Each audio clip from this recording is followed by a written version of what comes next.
नमस्कार। आज हामी एउटा यस्तो विषयमा अलि गहिरिएर छलफल गर्दैछौँ जुन प्राय स्वास्थ्य सम्बन्धी कुराकानीमा छुट्ने गर्छ, तर यसले विश्वभरिका हजारौं बालबालिका र उनीहरूको परिवारको जीवनलाई हरेक दिन प्रभावित गरिरहेको छ। दुर्लभ मृगौला रोगहरू। हाम्रो आजको छलफलको आधार चाहिँ द हेल्थ थ्रेड न्यूजमा प्रकाशित एउटा विस्तृत लेख हो। हाम्रो लक्ष्य तथ्यहरू मात्रै प्रस्तुत गर्ने होइन, तर यी रोगहरूको पछाडिको त्यो मानवीय कथा, निदानको जटिल यात्रा र विश्वव्यापी समाधानको खोजीमा रहेका चुनौतीहरूलाई बुझ्नु हो। यो विषय साँच्चै नै महत्त्वपूर्ण छ, किनभने दुर्लभ शब्दले कहिलेकाहीँ यसको गम्भीरतालाई ओझेलमा पार्छ, हैन त? हामीले बुझ्नुपर्ने कुरा के हो भने यी रोगहरू चिकित्सा क्षेत्रका लागि मतलब अनौठा केस स्टडी मात्र होइनन्। यी त वास्तविक जीवनका सङ्कट हुन् जसले परिवारहरूलाई आर्थिक, सामाजिक र भावनात्मक रूपमा तहसनहस बनाइदिन्छन्। विशेष गरी जब हामी निम्न र मध्यम आय भएका देशहरूको कुरा गर्छौँ, जहाँ स्रोत र विशेषज्ञताको अभाव छ, त्यहाँ यो समस्या एउटा स्वास्थ्य चुनौतीबाट बढेर अब न्याय र समानताको प्रश्न बन्न पुग्छ। तपाईले सुरुमै एउटा निकै गम्भीर कुरा उठाउनुभयो। लेखमा उल्लेखित एउटा तथ्याङ्कले पनि यही कुरालाई सङ्केत गर्छ जस्तो लाग्छ मलाई।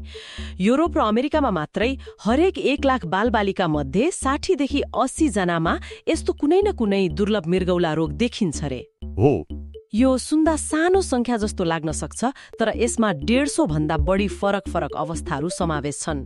भनेपछि हरेक रोग आफैमा चाहिँ अत्यन्तै दुर्लभ भयो। हो, र त्यो संख्याको पछाडिको वास्तविकता झनै डरलाग्दो छ। यसलाई यसरी सोचौँ न, एउटा ठूलो सहरका सबै विद्यालयका बालबालिकालाई एकै ठाउँमा जम्मा गर्ने हो भने त्यहाँ पुरा एक कक्षा भरिने जति बालबालिका यो समस्यासँग जुझिरहेका हुन्छन्। र उनीहरूको लागि यसको अर्थ के हो त? यसको अर्थ हो जिन्दगीभर चल्ने उपचार, बारम्बार अस्पतालको दौडधुप अनि शारीरिक वृद्धिमा बाधा र किडनी फेलियर जस्ता गम्भीर जटिलताको निरन्तर जोखिम। यो केवल एउटा बच्चाको स्वास्थ्य समस्या मात्र होइन, यो पूरा परिवारको जीवनशैली, सपना र भविष्यमाथि नै आइपर्ने सङ्कट हो। र लेखले प्रश्न पारेको छ कि यहीँनेर विश्वव्यापी असमानताको खाडल देखिन्छ। रोगको गतिलाई नै बदल्न सक्ने, रोग परिमार्जन गर्ने उपचारहरू उपलब्ध त छन्, तर ती सबैको पहुँचमा छैनन्। बिल्कुल, यो सबैभन्दा दुःखद पक्ष हो। कल्पना गर्नुहोस् त, तपाईको बच्चाको लागि उपचार सम्भव छ भनेर तपाईलाई थाहा छ, तर त्यो उपचार तपाईको देशमा उपलब्ध छैन वा तपाईको पहुँचभन्दा बाहिर छ। यो अवस्थाले स्वास्थ्य सेवामा रहेको एउटा क्रूर वास्तविकतालाई उजागर गर्छ। पहुँचको यो अभावले बालबालिकाको भविष्य निर्धारण गर्छ र यो कुनै पनि हालतमा स्वीकार्य हुनु हुँदैन। यी रोगहरू कस्ता हुन्छन् भनेर अझ स्पष्ट पार्न लेखमा उल्लेख गरिएका केही उदाहरणहरूबारे कुरा गरौँ न। एउटा नाम छ सिस्टिनोसिस। यो के हो खासमा? यसले कसरी काम गर्छ? सिस्टिनोसिस यो एउटा आनुवंशिक गडबडी हो जसले गर्दा शरीरका कोषहरूले सिस्टिन भन्ने एउटा एमिनो एसिडलाई बाहिर फाल्न सक्दैनन्। फलस्वरूप त्यो तत्त्व कोषहरूभित्रै जम्मा भएर क्रिस्टल बन्न थाल्छ। यो बालुवाको कण जस्तै हो जुन बिस्तारै मसिनको पार्ट पूर्जामा जम्मा भएर त्यसलाई बिगार्दै लैजान्छ। सुरुमा यसले मृगौलामा असर गर्छ, तर उपचार भएन भने आँखा, मांसपेशी, थाइरोइड ग्रन्थि अनि मस्तिष्कसम्मलाई क्षति पुर्याउन सक्छ। यसको उपचारमा सिस्टेमिन नामक औषधि दिइन्छ जसले ती क्रिस्टलहरूलाई पगाल्न मद्दत गर्छ, तर यो औषधि जीवनभर लिनुपर्छ। अर्को रोगको नाम त झनै जटिल छ, प्राइमरी हाइपर अक्जालुरिया टाइप 1। लेखमा भनिएको छ कि यसको उपचारमा कहिलेकाहीँ कलेजो र मृगौला दुवै प्रत्यारोपण गर्नुपर्ने हुन्छ। एकछिनै, कलेजो र मृगौला दुवै प्रत्यारोपण? एउटा सानो बच्चाको शरीरले यति ठूलो शल्यक्रिया कसरी सहन सक्छ? यो त सुन्दैमा निकै जटिल र डरलाग्दो लाग्यो। तपाईको प्रतिक्रिया स्वाभाविक हो। यसले नै रोगको गम्भीरतालाई अर्कै तहमा पुर्याउँछ। यो रोगमा समस्या मृगौलामा होइन, खासमा कलेजोमा हुन्छ। कलेजोले एउटा एन्जाइम बनाउन सक्दैन जसले गर्दा अक्जालेट भन्ने तत्त्व अत्यधिक मात्रामा बन्छ। यो अक्जालेट रगतबाट मृगौलामा पुग्छ र त्यहाँ क्याल्सियमसँग मिलेर पत्थरी बनाउँछ। तर यो सामान्य पत्थरी होइन, यसले मृगौलालाई नै काम नलाग्ने बनाइदिन्छ। ओहो, त्यसैले मृगौला प्रत्यारोपण गरेर मात्र हुँदैन, किनभने समस्याको जड मतलब खराब कलेजो त्यो त त्यही हुन्छ, अनि त्यसले नयाँ मृगौलालाई पनि बिगार्न थाल्छ। त्यसैले दुवै अङ्ग प्रत्यारोपण गर्नुको विकल्प रहँदैन। यो चिकित्सा विज्ञानको चमत्कार पनि हो र रोगको क्रूरताको उदाहरण पनि। त्यस्तै अल्पोर्ट सिन्ड्रोमको पनि कुरा गरिएको छ, जसले मृगौला, कान र आँखा तीनवटैलाई असर गर्छ। यो कसरी हुन्छ? के यिनीहरूको विकासमा कुनै एउटै साझा जेनेटिक कोडले काम गर्छ र? हो, ठ्याक्कै त्यही हो। यो बुझ्न निकै रोचक छ। हाम्रो शरीरमा टाइप 4 कोलाजन नामक एक विशेष प्रकारको प्रोटिन हुन्छ। यसलाई घर बनाउँदा प्रयोग हुने सिमेन्ट डन्डीको संरचना जस्तै सोच्नुस् न। यो प्रोटिन मृगौलाको सूक्ष्म फिल्टरहरू, कानको भित्री भागमा हुने शून्य अङ्ग र आँखाको लेन्सको संरचना बनाउन अत्यावश्यक हुन्छ। अल्पोर्ट सिन्ड्रोममा यही कोलाजन बनाउने जिनमा गडबडी हुन्छ। ए, भनेपछि त्यो प्रोटिन नै राम्रोसँग नबन्दा? हो, जब त्यो प्रोटिन नै राम्रोसँग बन्दैन, यी तीनवटै अङ्गहरू एकै पटक कमजोर हुन थाल्छन्। मृगौलाले रगत छान्ने काम गर्न छोड्छ, सुन्ने क्षमता घट्दै जान्छ र आँखाको दृष्टिमा समस्या आउँछ। यसले देखाउँछ कि हाम्रो शरीरका अङ्गहरू आणविक तहमा कति गहिरोसँग अन्तर्सम्बन्धित छन्। यो त साँच्चै आश्चर्यजनक रहेछ। यी सबै रोगहरूको जड वंशानुगत अर्थात् जेनेटिक देखिन्छ।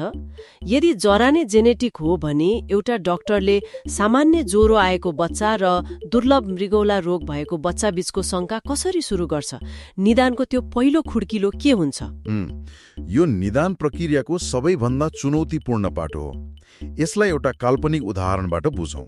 मानौ समीर नामको एक 5 वर्षीय बच्चा छ।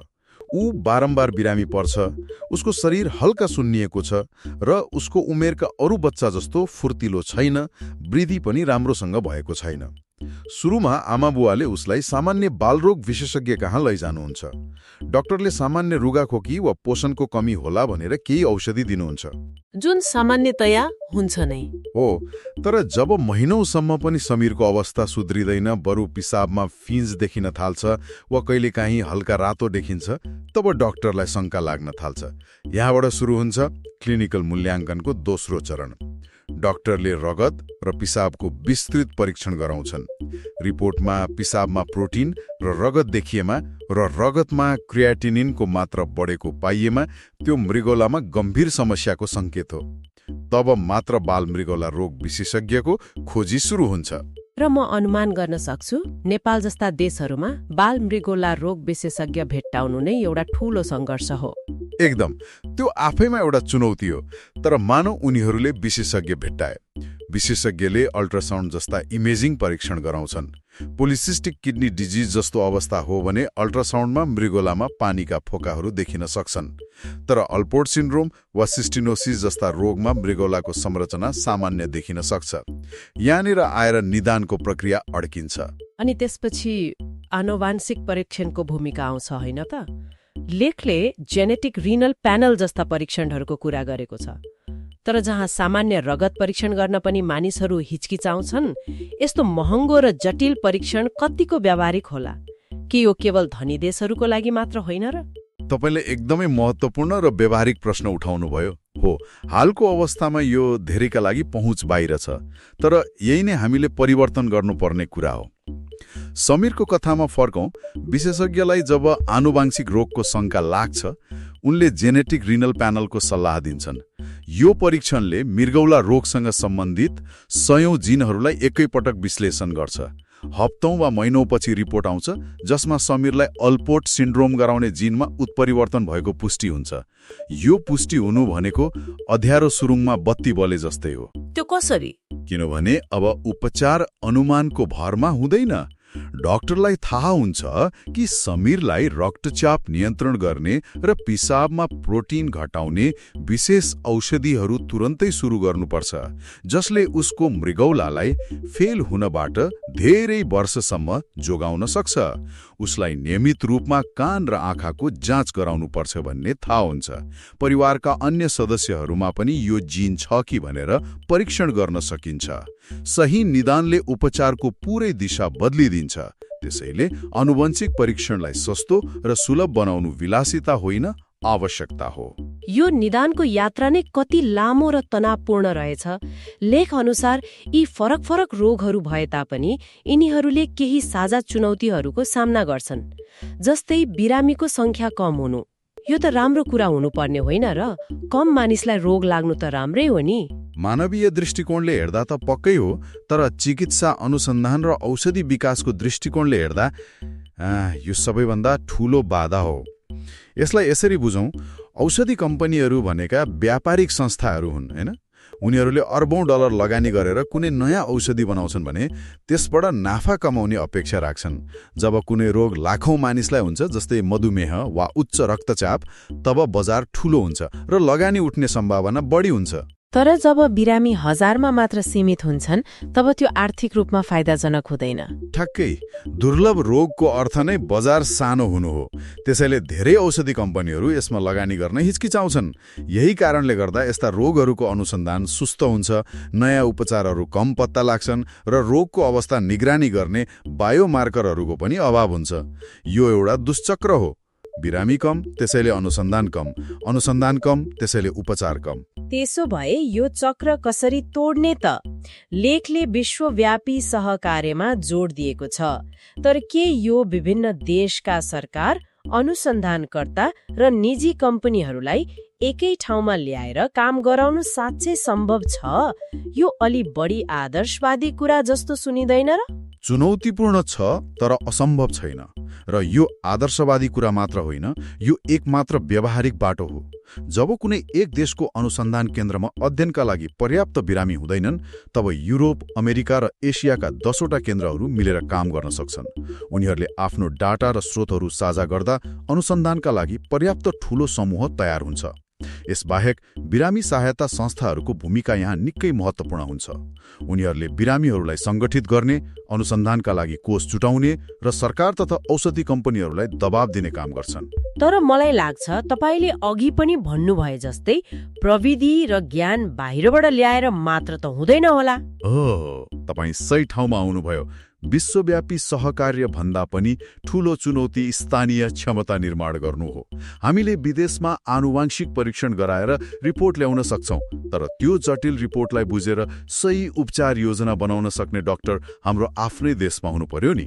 अल्ट्रासाउन्ड मसिन किन्न सकिन्छ, तर त्यो मसिन चलाएर मृगौलाको सूक्ष्म गडबडी पत्ता लगाउन सक्ने तालिम प्राप्त प्राविधिक चाहियो। त्यसैले लेखले सुझाएका दुई मुख्य समाधानहरू, आनुवांशिक परीक्षणलाई सस्तो बनाउने र परीक्षणको नतिजा विश्लेषण गर्न सक्ने जनशक्तिलाई तालिम दिने, एक अर्काका परिपूरक हुन्। समाधान प्रविधि आयात गर्नुमा होइन, ज्ञान र सिपलाई स्थानीयकरण गर्नुमा छ। आजको छलफललाई हेर्दा हामीले दुर्लभ मृगौला रोगको तथ्याङ्कबाट सुरु गरेर यसको पछाडिको विज्ञान, निदानको जटिल यात्रा र आर्थिक तथा सामाजिक चुनौतीहरूसम्मलाई केलायौं। यो स्पष्ट छ कि यो केवल एउटा स्वास्थ्य समस्या होइन, यो एक प्रणालीगत चुनौती हो जसलाई बहुआयामिक समाधानको आवश्यकता छ। र स्रोतको मुख्य सन्देश पनि यही हो, अगाडिको बाटो अकेलै हिँडेर तय गर्न सकिँदैन। यो विश्वव्यापी सहकार्य, निरन्तर वकालत र अनुसन्धानमा दिगो लगानीबाट मात्र सम्भव छ। हामीले सबै सरोकारवानाहरू, बिरामी, डाक्टर, वैज्ञानिक, नीति निर्माता र उद्योगलाई एकै ठाउँमा ल्याउनुपर्छ र यो सबै प्रयासको केन्द्रमा एउटै लक्ष्य हुनुपर्छ। कुनै पनि बच्चा, चाहे ऊ संसारको जुनसुकै कुनामा जन्मिएको होस्, उसले उत्तम सम्भव हेरचाह र उपचारमा समान पहुँच पाउनुपर्छ। निम्न र मध्यम आय भएका देशका बालबालिकालाई पछाडि छोड्नु हाम्रो सामूहिक असफलता हुनेछ। बिल्कुल। आजको हाम्रो छलफल धेरै जसो निदान र उपचारको क्लिनिकल पक्षमा केन्द्रित रह्यो, तर लेखले बिरामी सहायता सङ्गठनहरूको भूमिकालाई पनि छोएको छ। यसले मलाई एउटा गहिरो प्रश्नतर्फ सोच्न बाध्य बनाउँछ। कुनै रोग दुर्लभ हुनुको अर्थ के हो? यसको एउटा अर्थ यो पनि हो कि तपाईँ एक्लो हुनुहुन्छ। जब धेरै थोरै मानिसहरूलाई मात्र तपाईँको जस्तै अवस्था हुन्छ, तपाईँले आफ्नो अनुभव बाँड्ने, सान्त्वना पाउने र आफू जस्तै अरूलाई भेट्ने समुदाय कहाँ भेट्टाउनुहुन्छ? त्यो एक्लोपन र अलगावले बिरामी र उनीहरूको परिवारको मानसिक स्वास्थ्यमा कस्तो असर पार्छ? र त्यो मनोवैज्ञानिक बोझले रोगसँगको उनीहरूको लडाईँलाई कति कठिन बनाउँछ? यो क्लिनिकल पक्षहरूभन्दा पर मानवीय तहमा हामी सबैले सोच्नुपर्ने एउटा महत्त्वपूर्ण विषय हो।